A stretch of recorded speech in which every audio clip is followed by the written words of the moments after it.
Tuan dan perempuan yang dirahmati Allah, InsyaAllah pada pagi ini kita akan menyambung perbincangan dan perkongsian kita di dalam Ahkam wal Fatawa Az-Zakah, dan kita masuk dalam bab yang terakhir berkenaan dengan siapakah yang berhak untuk menerima agihan zakat, iaitu asnaf Ibnu Sabil. Bulan lepas kita dah jelaskan secara mendalam berkaitan dengan fi sabilillah, dan insya-Allah pada pagi ini kita akan masuk ke dalam bab Ibnu Sabil. Siapa itu Ibnu Sabil dan bagaimana dikupaskan Ibnu Sabil itu, haknya yang bagaimana, insya-Allah. Tuan-tuan dan puan-puan yang dirahmati Allah, di dalam kitab Fiqhuz Zakah karangan Dr. Yusuf Al-Qardawi diletakkan permulaan bab Ibnu Sabil ini dengan siapa Ibnu Sabil itu. Menurut jumhur ulama adalah kiasan untuk musafir. Ibnu Sabil secara jumhur ulama menyatakan ia adalah untuk musafir, iaitu orang yang melintasi daripada satu daerah ke daerah yang lain. Yakni sabil itu berarti tariq, iaitu jalan.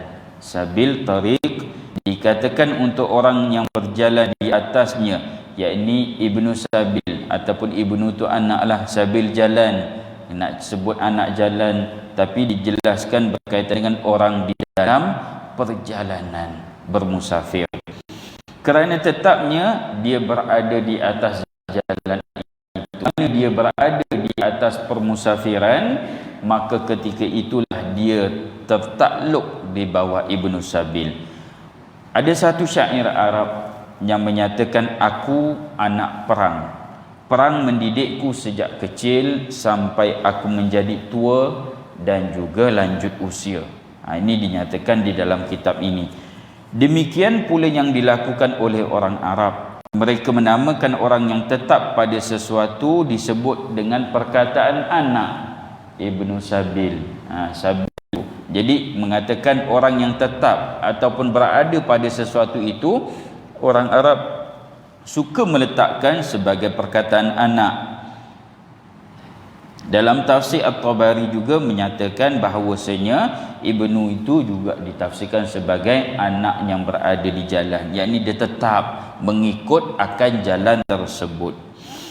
Imam At-Tabari telah meriwayatkan dari Mujahid, ia berkata Ibnu Sabil mempunyai hak di dalam zakat walaupun dia kaya. Ini kita kena jelas. Imam At-Tabari menyatakan walaupun dia seorang yang kaya, namun bila mana dia berada di atas permusafiran dan ketika bermusafirnya dia terputus ataupun dia terhalang daripada menggunakan segala apa harta yang ada ketika itu, maka berhaklah untuk dia mendapatkan agihan zakat di bawah Ibnu Sabil. Ibnu Zaid pula berkata Ibnu Sabil adalah musafir, apakah ia kaya ataupun miskin, apabila mendapat musibah dalam bekalnya ataupun hartanya sama sekali tidak ada, atau terkena sesuatu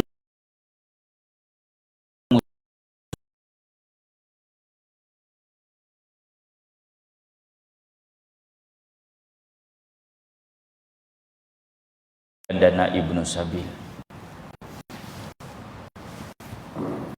Sekejap tuan-tuan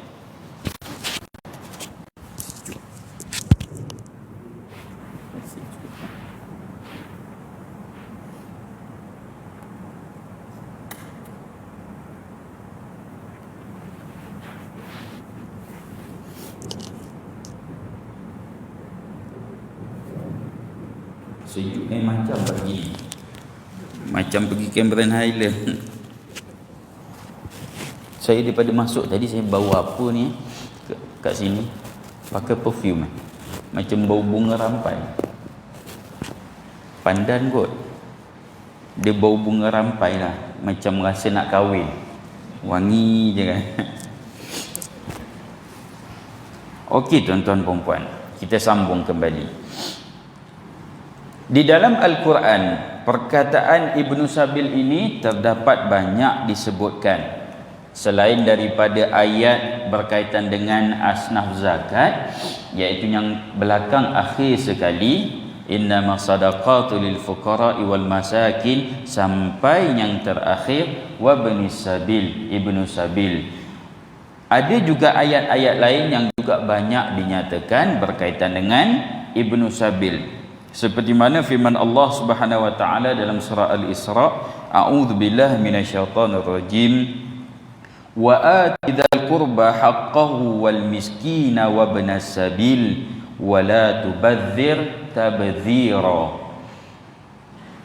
Kalau kita lihat di dalam ayat ini tuan-tuan puan-puan, dan berikanlah kepada keluarga-keluarga yang dekat akan haknya kepada orang miskin dan orang yang dalam perjalanan, dan janganlah kamu yakni menggunakan hartamu secara membazir, boros.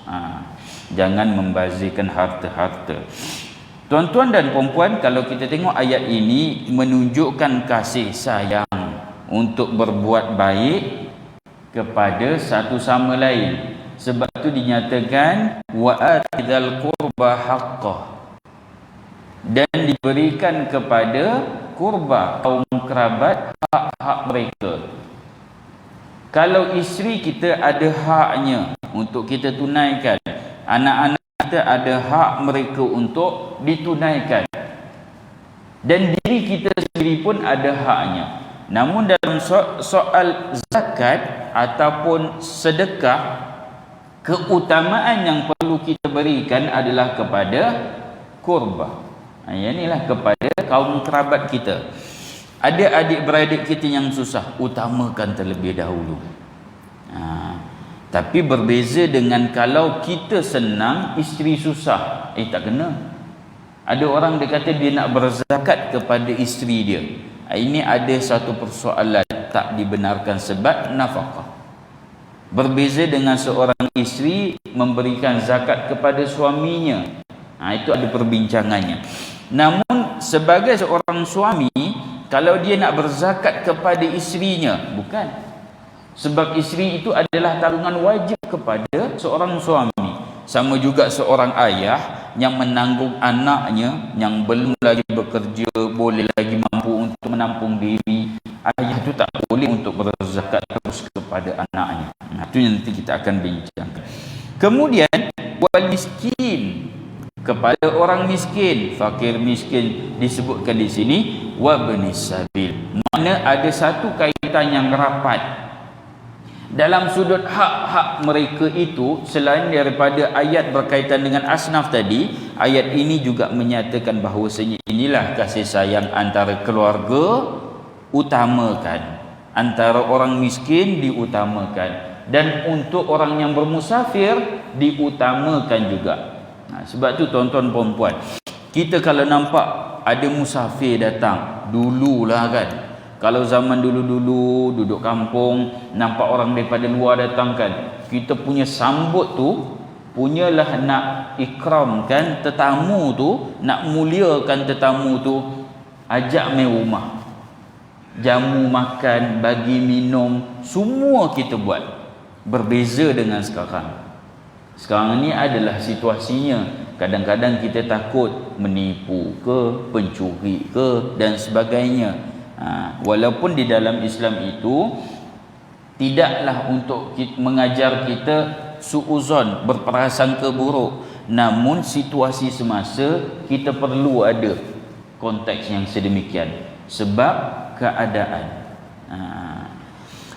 Kalaulah ada musafir datang, kita ajak ke surau ni, jamulah terlebih dahulu, jamu dia makan, bagi dia rasa tenang sedikit. Sebab keutamaan untuk kita berikan hak kepada musafir itu disebutkan di dalam Al-Quran. Maknanya besar pahala yang dijanjikan oleh Allah Subhanahu wa taala. Kemudian tuan-tuan puan-puan, dalam surah Ar-Rum, firman Allah Subhanahu wa taala, a'udzubillahi minasyaitonir rajim, fa'ati dzal qurba haqqahu wal miskina wabnas sabil dzalika khairul lilladzina yuriduna wajhallah wa ulaika humul muflihun. Maka berikanlah kepada kerabat yang terdekat akan haknya, demikian pula kepada fakir miskin dan orang-orang yang dalam perjalanan. Itulah yang lebih baik bagi orang-orang yang mencari keredaan Allah, dan mereka itulah orang-orang yang memperoleh keuntungan. Tuan-tuan tengok, ayat ini juga meletakkan bahawa ada hak orang yang bermusafir itu.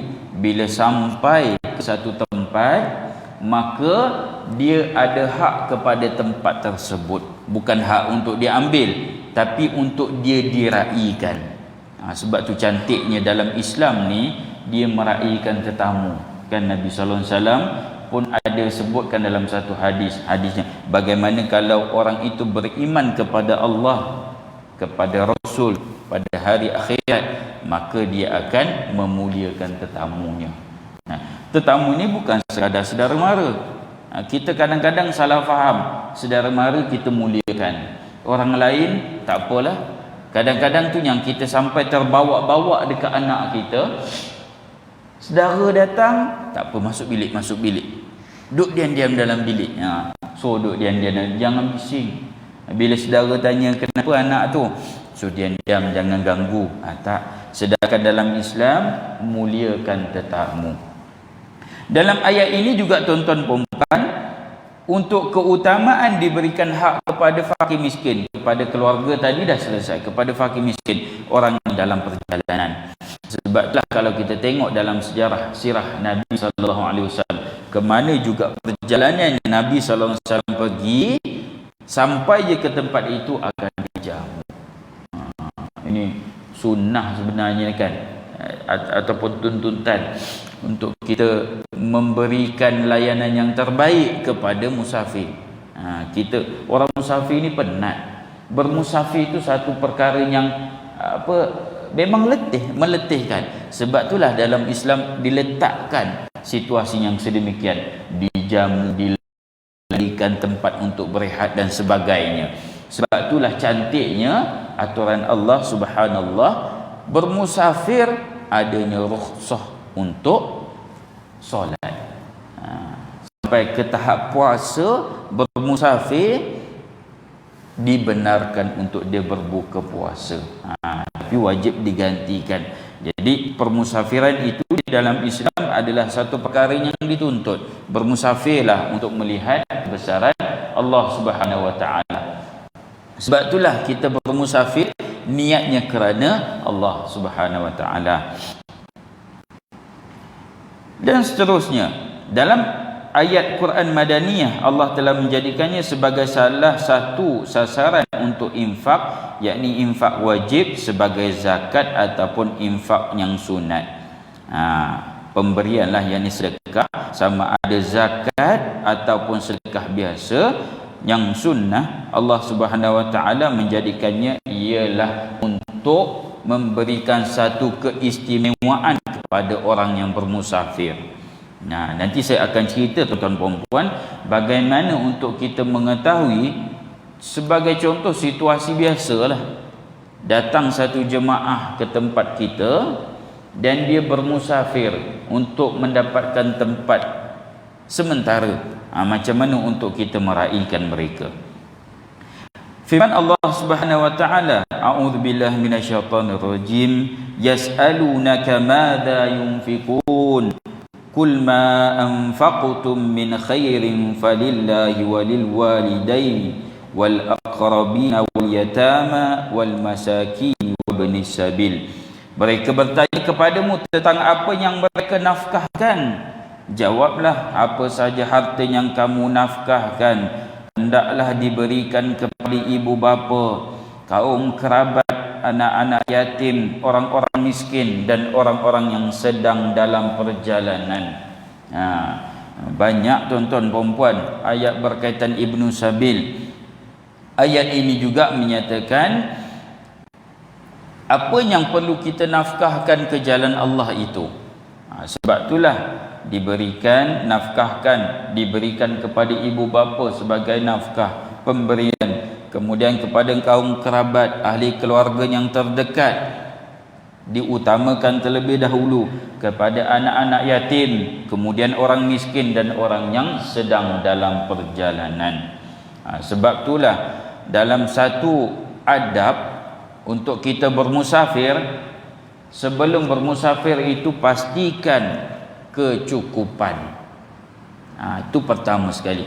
Kita tak boleh bermusafir dalam keadaan tak ada apa-apa. Kita tak ada hala tuju, kita tak ada apa kita nak buat. Sekurang-kurangnya adalah tempat di mana kita nak menetap.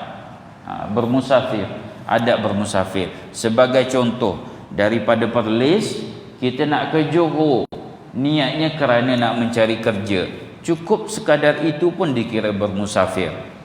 Ataupun nak menziarahi keluarga dan sebagainya. Pernah jadi tuan-tuan perempuan, satu keluarga daripada Mesir datang ke Malaysia ni nak bercuti. Biasalah orang Mesir kan, orang Timur Tengah datang bercuti kan, biasalah. Masa tahun 2010 macam itulah. Dia datang, anak dia 3 orang dengan isteri dan sebagainya. Dia datang bercuti sebulan rasanya. Orang Timur Tengah kan kadang bercuti kat sini punya lama. Dia bercuti lah dekat Malaysia. Sampai dekat Malaysia, dalam seminggu macam tu, tiba-tiba dia dirompak habis dengan kad kredit dia, dengan duit dia semualah. Jadi kita ketika tu dia datang pejabat zakat. Pandai dia datang pejabat zakat. Dia kata dia nak minta untuk Ibnu Sabil. Dia lagi faham lah kan. Dia nak minta Ibnu Sabil untuk bantu dia nak balik ke Mesir balik. Jadi ketika itu memang kita boleh gunakan konteksnya ni. Kalau kita nak kata takkan datang bercuti tak ada duit. Sungguh datang bercuti memang orang Timur Tengah ni datang bercuti, dia memang biasa, memang orang ada duit lah bercuti kan. Kita takkan nak pergi bercuti tak ada duit kan. Jadi ada duit, tapi berlaku situasi dia dirompak. Dia nak buat kad kredit dia mana ada, bukan ada bank Islam kat sana, bukan ada main bank ke kan.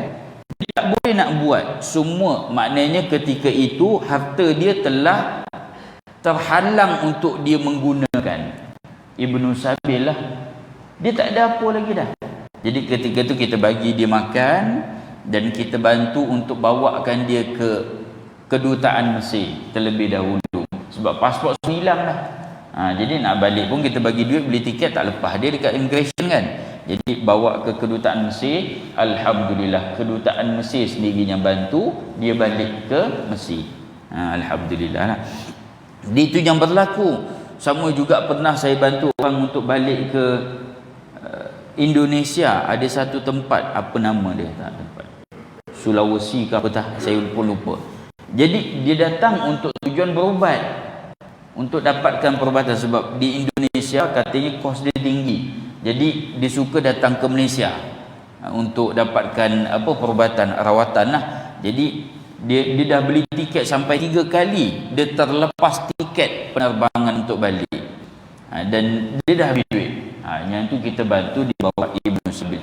Kebanyakan kes Ibnu Sabil ni kami bantu untuk tiket balik ke tempat asal. Kalau di dalam Malaysia, ke negeri dia lah. Ada pun daripada satu daerah kepada satu daerah. Kalaulah Hulu Langat ke daerah Sepang, itu tak payah bagi Ibnu Sabil, tak apa. Kita hantar balik sendiri, tak apa. Sebelah tu je. Daerahnya apa? Hulu Langat, Sepang. Hulu Langat dekat mana? Baru Bangi. Duduk kat mana? Jendera Milih. Tak payahlah kita hantar balik, tak apa. Dia kata ni saya Ibnu Sabil. Daripada mana? Saya bermusafir. Daripada mana? Sebelah daerah. Itu tak kena, tak apa. Namun yang dinyatakan di sini juga adalah untuk mereka ini diberikan keperluan dari sudut makan minum, tempat tinggal, dan juga untuk bantu mereka pulang kembali ke tempat asal daripada dia datang. Inilah yang dikatakan berkaitan dengan Ibnu Sabil. Adapun mereka ini yang terlepas daripada Ibnu Sabil adalah mereka yang bermusafir dan telah menetap melebihi tempoh permusafiran tersebut. Tuan-tuan perempuan, bermusafir, perjalanan tu satu perkara, musafir kan. Dia daripada satu tempat asal, dia ke tempat asal, tak sampai ke tempat yang dituju. Dalam tempoh ke tempat dituju tu, tengah-tengah ni dia terputus, dia masih lagi Ibnu Sabil. Ataupun dia sampai ke tempat yang dia dituju, dalam tempoh dia masih lagi belum bermastautin, belum lagi menetap. Tapi kalau tuan-tuan perempuan, orang tu sampai ke tempat kita tempoh sebulan, kita kata ni musafir ke? Saya bermusafir. Sebulan dah dia menetap dekat tempat kita. Itu kita tak kira lagi sebagai musafir lagi dah. Kita kena tengok sebab dia dah menetap, bermukim. Sebagainya, bermukim dan bermastautin. Kalau negeri Selangor, fatwanya 3 tahun lah. Tapi ada pun dikira sebagai tempoh menetap itu lebih 6 bulan pun dikira sebagai bermastautin. Bermukim dia dah duduk situ lah. Sama lah juga dengan balik. Contoh dia ada rumah mak ayah kat sini, dia daripada Kelantan contohlah, ada rumah mak ayah kat sini. Kita nak kira dia sebagai musafir ke? Tidak. Tapi kalau dalam perjalanan tempoh dia tu, kita masih boleh membantu mereka. Kemudian tuan-tuan puan, ayat selanjutnya Allah Subhanahu Wa Taala memerintahkan berbuat baik kepada golongan Ibnu Sabil dalam ayat yang menerangkan tentang 10 kebajikan. A'udzubillahi minasyaitonirrajim. Wa'budullah wa la tusyriku bihi syai'a wa bil walidaini ihsana wa bidzil qurba wal yatama wal masakin wal jari dzil qurba wal jaril junubi was sahibi bil jambi wa ibnis sabil wa ma malakat aymanukum. Sembahlah Allah dan janganlah kamu mempersekutukannya dengan sesuatu pun, dan berbuat baiklah kepada dua orang ibu bapa, kaum kerabat, anak-anak yatim, orang-orang miskin, jiran tetangga yang dekat dan jiran tetangga yang jauh, teman yang rapat dan juga Ibnu Sabil serta hamba sahaya, dan memberinya bahagian daripada untuk mereka mendapatkan hak-hak mereka. Tuan-tuan puan-puan, kalau tengok di dalam ayat ini 10 kebaikan untuk mendapatkan pahala daripada Allah Subhanahu Wa Taala disebutkan tadi. Berbuat baik kepada ibu bapa, kemudian kaum kerabat, anak-anak yatim, kepada orang miskin, jiran tetangga yang dekat yang jauh. Yang dekat jauh ni kan 40 rumah, kiri kanan depan belakang.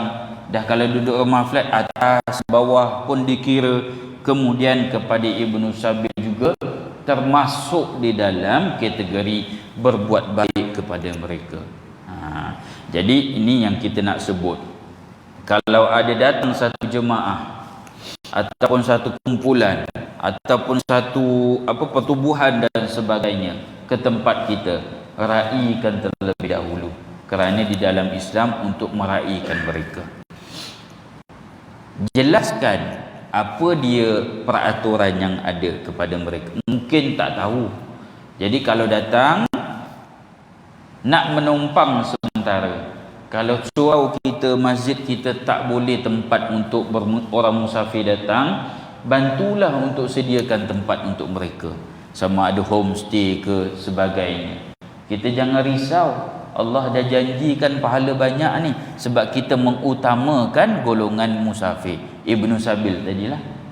Kita kata surau kita ni tak boleh sebab ada peraturan sebagainya, keselamatan dan apa-apalah. Tambah sekarang ni kita dalam situasi masih lagi tak dapat kebenaran kan.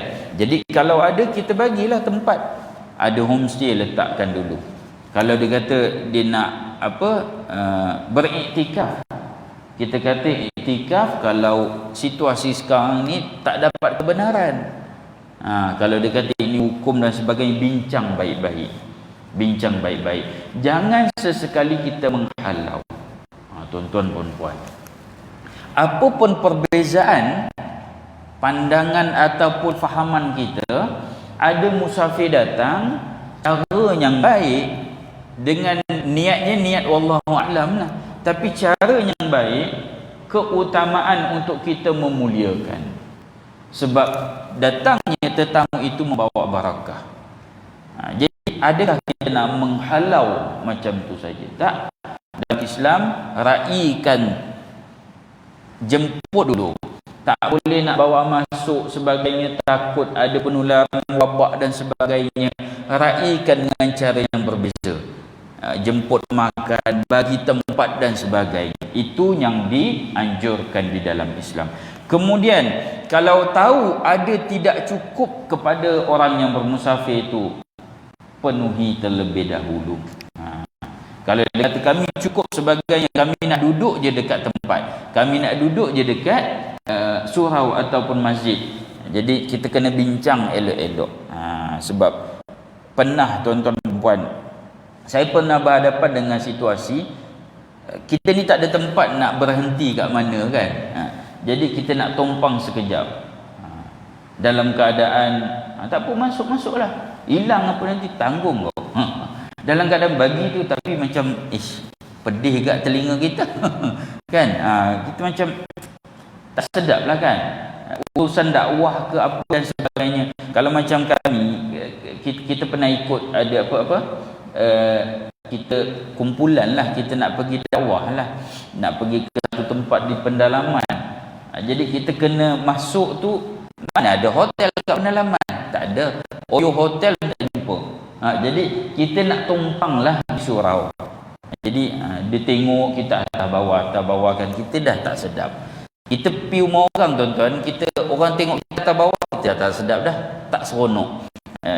Jadi bila kata tak apa, kita kata minta izin, kita nak bermalam untuk malam ni sebelum kita masuk ke dalam. Duduklah. Hilang apa-apa tanggung. Tak sedap tu. Tiba-tiba takkan ada orang datang rumah kita kan. Assalamualaikum, Tuan Haji nak masuk. Jemputlah masuk. Hilang barang aku tanggung. Ada macam tu, tak kena kan. Dalam Islam, jemputlah masuk elok-elok. Pesan boleh. Hati-hati, jaga diri baik-baik. Macam itulah kita orang Melayu. Kita orang Melayu ada adabnya kan. Apa salahnya tegur dengan cara yang baik. Kemudian tuan-tuan,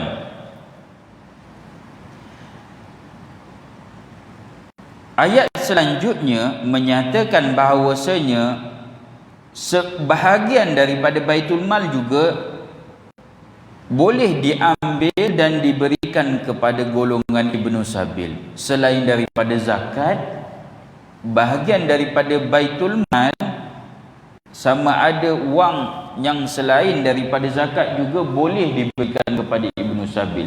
Ini menyatakan betapa pentingnya untuk kita melayan ataupun menyantuni Ibnu Sabil. Firman Allah Subhanahu wa taala, a'udzubillahi minasyaitonir rajim, wa'lamu annama ghanimtum min syai' fa anna lillahi khumsuhu wa lirrasul walidhil qurba wal yatama wal masakin wa ibnis sabil. Katakanlah sesungguhnya apa sahaja yang dapat kamu peroleh sebagai rampasan perang, maka sesungguhnya 1/5 untuk Allah, Rasul, kerabat Rasul, anak-anak yatim, orang-orang miskin dan Ibnu Sabil. Pun sama ada bahagian Ibnu Sabil di dalam kumpulan ini juga. Menunjukkan bahawa sebenarnya keutamaan utamanya untuk kita memberikan hak kepada Ibnu Sabil.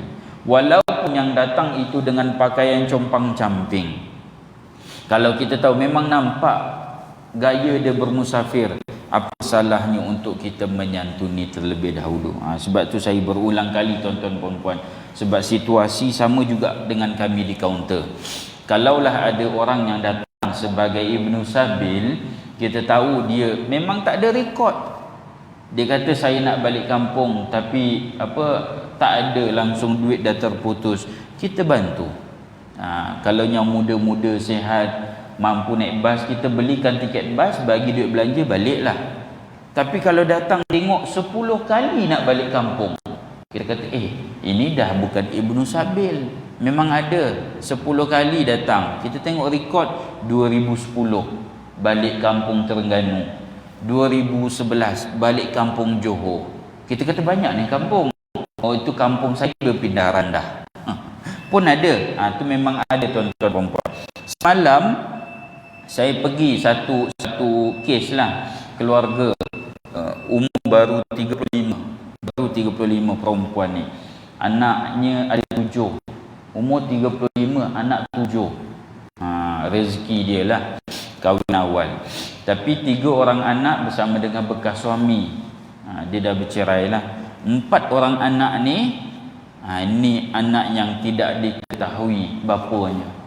Jadi bila tengok permohonan, rekod kita dia ada permohonan balik kampung tahun 2019 sebagai Ibnu Sabil. Kita tanya, dah balik kampung, datang balik ke? Dia kata balik kampung tapi bergaduh. Keluarga semua tak nak terima sebab isu 4 orang anak ni. Keluarga malu lah. Kampung kan tengok ni anak siapa ni kan. Anak pun dah besar-besar, kesian kita tengok. Jadi dibalik, punyalah baik bekas mertua tu, punyalah baik ambil balik, tak suruh kahwin, bagi duduk dekat rumah sewa dia. Duduk punyalah baik. Tu atas ihsan lah kan. Bekas suami dia pun duduk sekitar tu tapi tak ambil tahu dah lah. Rupanya 9 tahun dia berkedudukan. 9 tahun. Jadi saya pun tanyalah, 9 tahun tu takkan tak bernikah? Dia kata tak ada jodoh, Ustaz. Saya termenung semalam. Saya tanya balik, 9 tahun tak nikah, jodoh tak ada, Ustaz. Tu tak nikah. 9 tahun tak nikah, jodoh tak ada, anak ada. Saya kata kesian. Saya tengok muka anak ni. Anak yang kecil tu minum susu dairy farm, susu pekat tu, susu pekat manis. Dia tak ada, nak bekerja pun payah kan. Jadi kita bantulah. Tapi kita bantu dengan kaedah lain lah. Kena kaunseling sedikit lah. Sebab dia dah dalam tempoh 9 tahun bergelumang macam tu. Sudahnya dia kena belasah, lelaki tu lasah semua. Teruklah, patah-patah gigi dia. Jadi kes polis lah. Jadi itu. Kita kata ini bukan Ibnu Sabil. Tu contohnya. Bukan Ibnu dulu, 2019 Ibnu Sabil. Kita dah bantu dah. Tapi selepas itu bukan Ibnu Sabil. Itu kita masuk bawah kategori fakir. Asnaf fakir lah. Kesian 4 orang anak. Anak 2 lelaki 2 perempuan. Tu saya kata ada lagi berhubung tak dengan lelaki tu? Tak ada lagi dah, Ustaz. Jodoh tak ada dah, Ustaz. Dia ulang balik jodoh tak ada. Saya kata macam mana dia kata jodoh. Kita kata ni bukan jodoh dah ni. Ini tukar je jodoh tu J tu jadi B. Kalau bahasa kasarnya lah kan. Ini. Tapi mungkinlah ada isu kot. Sebab dia kata dia pun kahwin umur 17. Umur 17 dia dah kahwin yang pertama, lepas tu diceraikan. Itu ikut lelaki tu 9 tahun katanya. Saya kata kesian lah sangat. Sebab banyak lagi dekat luar sana situasi yang macam ni. Kemudian tuan-tuan, kita sambung lagi sedikit. Pukul berapa? 71 minit. Kita sambung lagi sedikit. Kalau tadi disebutkan harta rampasan perang pun berhak untuk diberikan kepada Ibnu Sabil. Kemudian dinyatakan memberi bahagian daripada zakat sebagaimana terdapat dalam ayat sesungguhnya zakat itu hanyalah untuk orang fakir dan seterusnya, ayat 60 surah At-Taubah. Bahagian lain untuknya setelah zakat pada harta peribadi serta menjadikannya sebagai daripada unsur kebajikan dan takwa. Firman Allah Subhanahu wa taala, wa atal mala ala hubbihi dzawil qurba wal yatama wal masakin wa ibnas sabil wasailin wa fi riqab wa aqama as-salah wa ata zakah, dan memberikan harta yang dicintainya kepada kerabatnya, anak-anak yatim, orang-orang miskin, musafir yang memerlukan pertolongan, dan orang-orang yang meminta-minta, dan memerdekakan hamba sahaya, mendirikan salat dan juga menunaikan zakat. Tuan-tuan tengok, kalau di dalam ayat ini memberikan harta yang dicintainya, kita sayangkan harta kita. Wa atal mala ala hubbi dzawil qurba, harta yang kita duk pulun kita kerja ni, kita bagi kepada kaum kerabat tanggungan kita lah, pada anak kita, isteri kita, kepada adik-beradik, utamakan. Kita ada istimewa, Allah bagi lebih, kita bagi kepada mereka. Kemudian kepada anak-anak yatim, keutamaan bagi mereka. Sebab tu di dalam zakat, anak yatim tidak berhak untuk menerima. Tapi dalam sudut sedekah, bagilah, infak, bagilah kepada anak yatim. Sebab kalaulah anak yatim itu disebutkan di dalam penerima zakat, tidak adil. Sebab ada anak yatim yang kaya. Yang lepas kan saya ceritakan, anak yatim mak ayah meninggal sampai berjuta dia dapat. Takkan kita nak bagi kan? Kalau disebutkan anak yatim tu maknanya semua anak yatim dia kena bagi? Tak. Namun kalau anak yatim itu fakir miskin, ada haknya di dalam zakat, fakir ataupun miskin dan sebagainya. Tapi di dalam berkaitan dengan ini, harta kita nak bagi sebagai unsur kebajikan dan takwa kita kepada Allah, nak menambahkan rasa syukur pada Allah, bagilah pada anak yatim, pada orang miskin, dan termasuklah kepada ibnu sabil, orang yang berada di dalam perjalanan dan terputus perbekalan, bagilah. Ataupun tiba-tiba nampak ibnu sabil, cukup. Orang tu bermusafir, kita nampak daripada mana sehingga semayang dekat surau kita ni kan. Datang daripada mana? Daripada Johor. Oh, jauhnya. Nak pergi ke mana? Ziarah kawan ke apa katanya. Ambillah minum dulu. Sekurang-kurangnya kita raikan untuk kita memperolehi pahala. Meraihkan tetamu orang yang bermusafir. Orang bermusafir ni doanya pun dimakbulkan. Sebab tu kalau kita bermusafir, balik kampung banyak-banyak doa. Dalam kereta tu kan bukan menyanyi je balik kampung, dia nyanyi je sepanjang perjalanan kan. Nyanyilah, doa banyak-banyak. Mintalah ya Allah ampunkan dosa, ya Allah berkatilah perjalanan ni, macam-macam mintalah sepanjang perjalanan. Sebab tu orang kita kalau orang nak pergi umrah ataupun haji kan, kita selitkan, kita bagi duit kan, kita selitkan, siap tulis tu, doakan dapat anak, tambah semualah, kita minta lah doa, selitkan. Dia buka, oh haji ni minta ni, haji ni minta kahwin lagi, tak, jangan bagi tahu isi orang tu, doa je lah, doa baik-baik.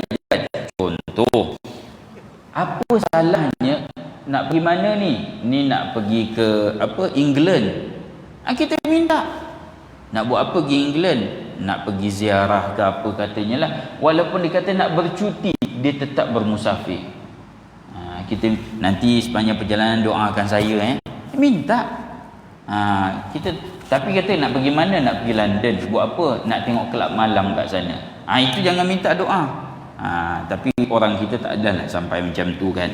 Jadi dalam permusafiran itu, bagaimana Allah Subhanahu Wa Taala meletakkan bahawasanya ada hak ibnu sabil tadi, maka adalah banyak kebaikan yang ada di dalam permusafiran. Sama ada diri kita ataupun orang lain. Kalaulah kita persediaan, kalau terputus bekalan, kita berada di mana-mana sekalipun, kita tak ada punca untuk kita mendapatkan kewangan, pergilah kepada institusi zakat. Kena faham, kita bermusafir. Walaupun kita kata kita kaya ni, ada harta, tapi tak ada guna. Sebagai contoh, tapi negara lain saya tak tahulah. Tapi kalau pergi Abu Dhabi, pergi Saudi, tu memang mudah lah. Kita kata ibnu sabil insya-Allah. Dan kedutaan Malaysia di mana-mana negara kebiasaannya membantu. Termasuklah kes-kes yang melibatkan dia pergi ke satu negara, tiba-tiba ditimpa musibah, sakit dan sebagainya, dan dia nak bawa balik ke Malaysia, kita pun akan bantu menggunakan dana ibnu sabil. Ibnu sabil sebagai contoh, ada satu kes, dia pergi ke Turki atas urusan kerja, dan dia rebah, dia kena stroke kat sana, dan kos dekat hospital Turki tu terlampau tinggi, sampai ke berapa ratus ribu dah. Dan kita punya bincang dengan ahli keluarga, dengan doktor pakar daripada SKL, kita nak bawa balik. nak bawa balik zakat menyumbang. Banyak agensi lah, orang ramai pun menyumbang nak bawa balik. Kita bawa balik itu dengan kos. Tuan-tuan perempuan tahu, kos untuk bawa menaiki kapal terbang ada dua je pilihan. Sama ada pesawat peribadi, private jet. Itu tuan-tuan bayangkanlah, kita pun tak naik kan private jet, ataupun pesawat komersial yang ada air ambulance. Ambulans udara. Dipanggil. Dia akan ambil business class tu dalam 6 ke tempat duduk, dia akan buka seat tu, dia akan jadikan untuk stretcher lah, letak kat situ dengan oksigen dan sebagainya, dan dia akan terbangkan bersama dengan pasukan perubatan. Kos dia memang mahal. Paling murah yang kita boleh dapat sama ada 300,000 kat atas. Nak bayar perubatan dan sebagainya. Yang ada Singapore Airlines ada, Etihad pun ada. Emas saya tak pasti ada ke tidak lah. Mungkin lah kot, kena tanya. Tapi memang kita pernah bawa balik, dan alhamdulillah ada yang kita berjaya bawa balik lah. Yang sekarang ni tengoknya dekat Korea tu kan, kesian kita tengok kan, dah berapa banyak dah tengok banyak pertubuhan Islamik dekat Korea pun bantu dia nak bawa balik. Isu nak bawa balik ni bukan pada tiket je, kondisi orang tu boleh tak naik kapal terbang. Ceritanya bukannya dekat atas kapal terbang tu memanglah ada oksigen, ada BP monitor, semua ada, tapi tiba-tibalah kalau berlaku apa-apa masalah. Itu masalah. Kita tak boleh bawa duduk, kita kata nak kurangkan kos kan, kita beli business class, dudukkan je lah, bawa tong gas oksigen, tak boleh, tak mau dia lepas. Yang Turki tu dia sangkut, kita dah dapat dah nak bawa balik, sangkut pula daripada satu tempat tu nak ke Istanbul, naik kapal terbang tak lepas. Ada isu keselamatan lah. Tapi dah sampai Istanbul tu alhamdulillah bawa balik lah. Saya pun tak tahu cerita tu macam mana itu. Dia orang berjawatan jugalah, dia urusan kerja masa tu. Kesian sampai habis duitnya banyak digunakan untuk kos tu, berjuta saya rasa. Tapi kalaulah sampai satu tahap memang tak boleh bawa balik, kebiasaannya kita biar kat sana untuk diuruskan oleh kedutaan. Ada juga seorang tuan-tuan, ni ceritalah, kita tak tahu pun dia siapa sebenarnya. Dia buat aduan direct kepada kita. Dia terkandas bulan berapa? Saya rasa bulan 8 macam tu, bulan 8 ke bulan 7. Dia terkandas di Afrika. Di Afrika dia terkandas. Bila kita tanya balik, kita berhubung dengan dia lah kan, buat apa pergi Afrika? Umur dia dah 80 tu. 80 pergi Afrika. Dia kata dia ada tugas di Afrika. Dia ada emas lah, dia macam jual beli emas. Dan dia pergi Afrika tu dengan bawa emas satu beg, dan sampai sana dia punya permit visa dia tamat tempoh dia diminta keluar daripada Afrika. Dia kata dia bawa emas ni. Kita kata macam pelik je ni, dengan kerja bawa emas. Bukan bawa emas ketul tu dia bawa tuan-tuan. Dia ambil gambar lah, tunjuk kat kita. Rupa kita selidik, kita terpaksa jalankan siasatan lain. Saya kata kalau nak hantar segi Afrika boleh, lama tak naik kapal terbang jauh-jauh kan. Dia kata tak boleh. Sudahnya bila kita cek, rupanya dia ni seseorang VVIP. Dia pergi pun atas tiket. Tuan-tuan, orang tengah pandemik, sibuk. Jangan kata ni Selangor nak pergi nilai 3 tak lepas. Dia sampai ke Afrika. Rupa-rupanya dia ada satu pasport khas. Dia boleh pergi negara-negara bla-bla Afrika sana. Dan dia merupakan, dia macam ada satu duta khas lah berkaitan dengan emas. Itu tak tahulah macam mana kan. Sudahnya kita pun surrender, kita minta kerajaan bawa dia balik. Dia balik bulan 8 itu dia balik. Rupa bulan 10 tu dia pergi balik.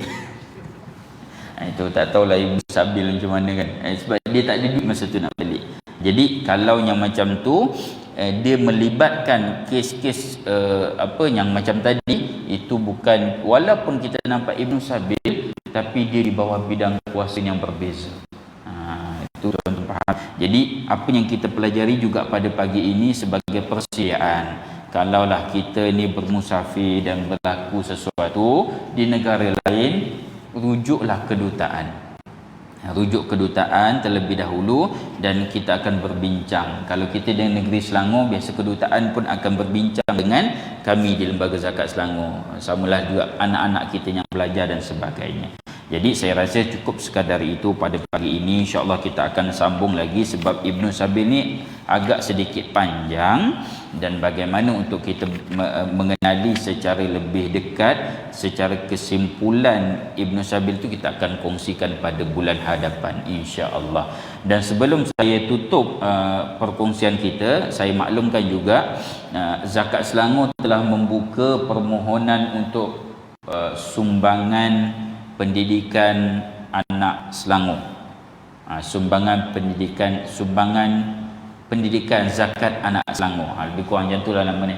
Tuan-tuan perempuan ada anak ataupun tuan-tuan perempuan sendiri yang masih lagi belajar ataupun cucu dan sebagainya menetap di negeri Selangor, semester 2 dan ke atas, bolehlah buat permohonan secara online di portal Lembaga Zakat Selangor. Baru buka kemarin.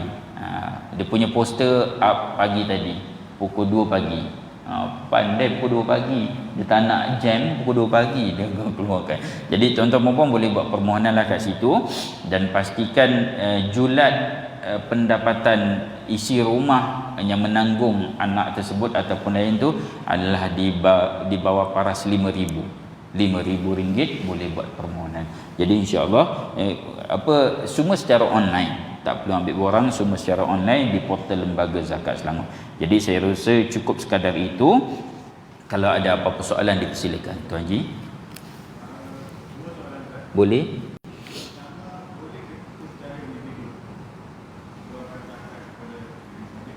Ibn Sabil.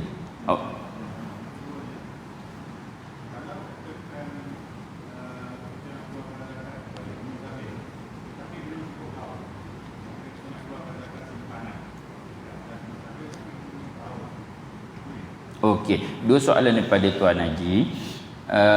Yang pertama tadi, boleh tak kita direct bayar kepada Ibn Sabil untuk zakat? Dari segi hukumnya dibenarkan kalau kita nampak Ibn Sabil, namun secara dipanggil manfaat yang lebih besar, sepatutnya kita mendahulukan fakir, miskin, mualaf tu terlebih dahululah. Tapi kalau kita ada zakat yang telah dibayar kepada institusi zakat dan kita ada lebihan, contohlah sepatut zakat kita 1,000, kita dah bayar pada zakat institusi zakat, kita bayar 900, ada 100, bayarlah kepada Ibn Sabil tu. Kita kenal pasti memang Ibn Sabil bayar dengan niat zakat. Niat zakat tapi niat zakat ni tuan-tuan sekadar niat dalam hati pun cukup. Jangan bagi kat dia ni zakat ni. Boleh buat, tapi kesianlah kat dia kan, dia pun bersalah zakat kan. Tapi kalau ni niat zakat, sebab tuan-tuan jangan kadang-kadang kita terlepas, tak apalah dalam hati ni tadi macam niat zakat, tapi macam kita aku sedekahlah kat dia, dah jadi sedekah. Ni kena hati-hati tuan-tuan. Zakat ni kalau nak bagi sendiri tu kena ni niat zakat, masa bagi kat dia pun niat zakat. InsyaAllah itu boleh dibenarkan, tapi bukan secara semualah tadi. Yang kedua, apa tadi? Belum cukup haul. Zakat bila belum cukup haul, dia belum wajib zakat.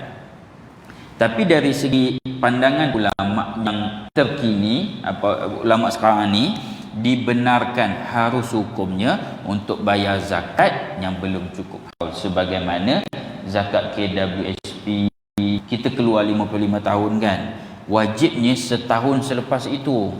Tapi kalau nak disegerakan harus hukumnya. Namun ada perbincangan, kalaulah zakat berkaitan dengan daripada zakat wang simpanan yang dia punya nilai kadang-kadang boleh lebih syaratnya wajib ataupun kadang-kadang mungkin tak wajib zakat. Yang kategori ini seboleh-bolehnya janganlah digunakan.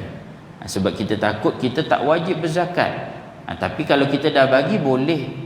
Kalau tiba-tiba tak wajib zakat, dia akan jadi pada sedekah, tetap berpahala juga. Wallahu a'lam. Ya dan simpanan boleh surau kan? Duit surau. Okey. Okey, duit surau, kalau kita lihat, kita dah bincangkan sebelum ni, zakat adalah dikenakan kepada harta yang dimiliki oleh individu ataupun perkumpulan. Sebagai contoh, wang simpanan saya, zakat itu diwajibkan ke atas saya. Wang duit pelaburan dalam satu sistem pelaburan dikenakan kepada semua pelabur, ada pemilikan.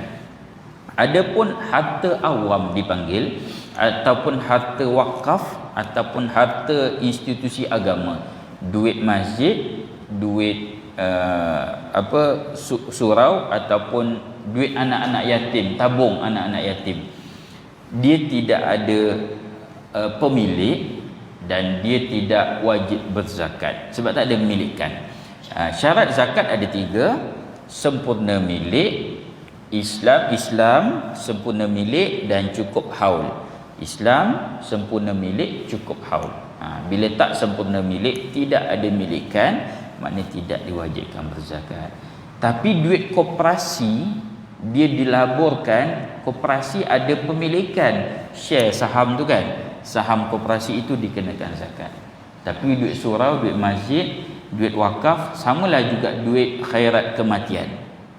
Tabung khairat kematian, dia tidak dikenakan zakat, kecuali tabung khairat kematian tu digunakan untuk lain, dicabangkan pula. Tapi itu panjang cerita tu. Ada orang tabung khairat kematian dia buat pelaburan. Tu cerita lain, panjang nanti tu. Wallahu a'lam. Jelas saja Ada apa-apa lagi sebelum kita tutup? Okey, meraihkan jemaah. Kalau ada orang bermusafir, kita panggil musafir lah. Ada orang bermusafir datang, tempoh perjalanan dia itu perjalanan. Bila mana dia berada, tempoh 3 hari itu adalah bermusafir pada dia. Masuk hari keempat itu, dia dah tidak dikira sebagai bermusafir, dia sebagai orang yang bermukim. Sama juga dengan dibenarkan untuk kita solat jamak dalam permusafiran tu kan. Jadi itu maknanya kalau kita tengok ni, mana saya musafir tumpang tidung saja. Tidur lah, kita kata elok dia tidur kan, rasa seminggu dah ni. Kita kata ni musafir ke? Musafir. Boleh tak saya nak tumpang lagi sebulan? Ni bukan. Kalau datang, tapi cantik kan kalau masjid surau dia ada tempat ruang untuk tidur dia kan. Itu lagi cantik lah untuk musafir. Banyak dah masjid kita surau mungkin ada sedikit kekangan lah. Masjid kebanyakannya dah ada tempat musafir. Cuma tempoh sekarang ni tak boleh lah. Jadi yang itulah kita kira yang keedaannya tu. Saya dekat masjid tempat saya lah, Masjid Meranti tu, punyalah orang tu dia bermukim, bukan bermukim mastautin. Kalau dia boleh tukar IC dia atas nama masjid tu, buat dah kot. Dia siap bawa kemah. Dia ada rumah tapi tak tahulah, mungkin lah.